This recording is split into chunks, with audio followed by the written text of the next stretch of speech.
Welcome back. Today, I've got a beautiful geometry puzzle for you. One that looks quite challenging at first, but unfolds with a single clever idea. If you enjoy problems that reward creative thinking, you're going to love this one. So let's jump right in.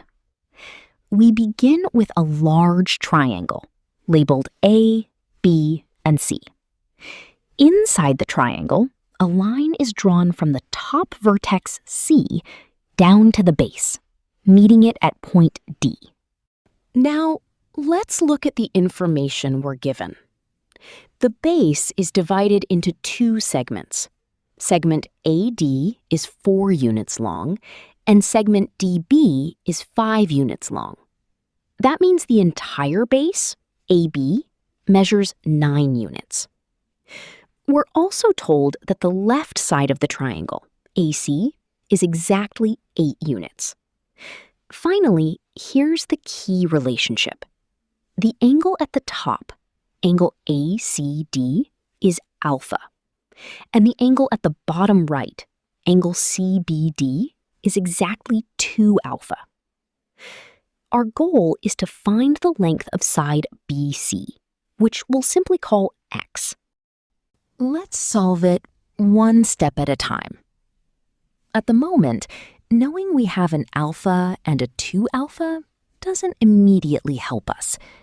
We need to create a connection between those two angles. Step 1.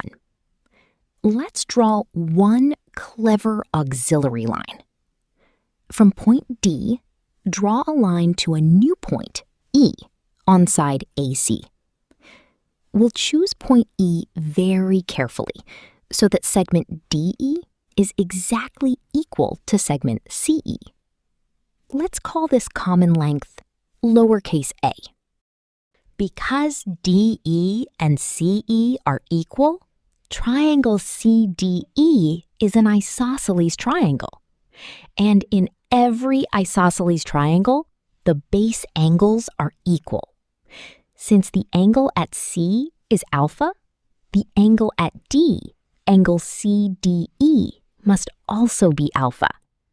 Now things are getting interesting. Step 2. Let's use the exterior angle theorem. Look at angle AED. It's the exterior angle of triangle CDE. According to the theorem, an exterior angle equals the sum of the two opposite interior angles. Those two interior angles are both alpha. So angle AED equals alpha plus alpha, which is exactly 2 alpha.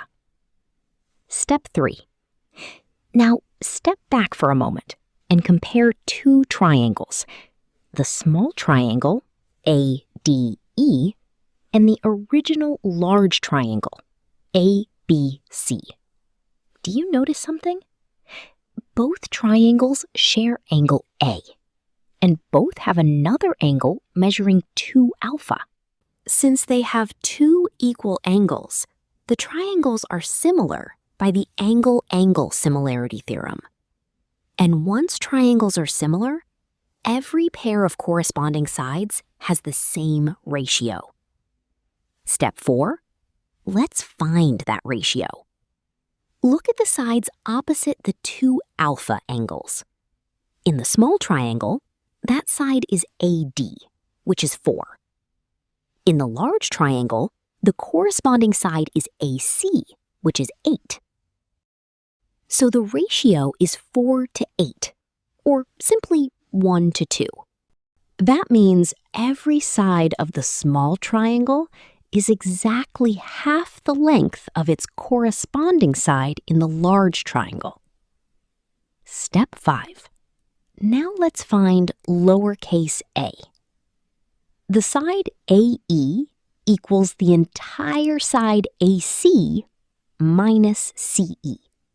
So AE is 8 minus A. Its corresponding side in the large triangle is the entire base, AB, which is 9. Using our similarity ratio, 8 minus a divided by 9 equals 1/2. Cross multiply 16 minus 2a equals 9. Rearranging the equation gives 2a equals 7. So, lowercase a is 7/2. And now, the grand finale. We want to find x.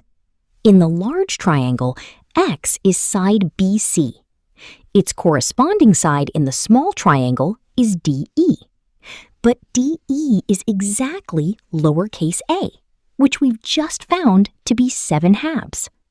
Using the similarity ratio one final time, 7/2 divided by x equals 1/2. Multiply both sides by x, then multiply both sides by 2, and we get x equals 7. That's it. The missing side length is exactly 7 units. What makes this puzzle so satisfying is that the entire solution comes from drawing just one carefully chosen auxiliary line. If you enjoyed solving this problem with me, don't forget to like the video, subscribe for more beautiful geometry challenges, and I'll see you in the next one.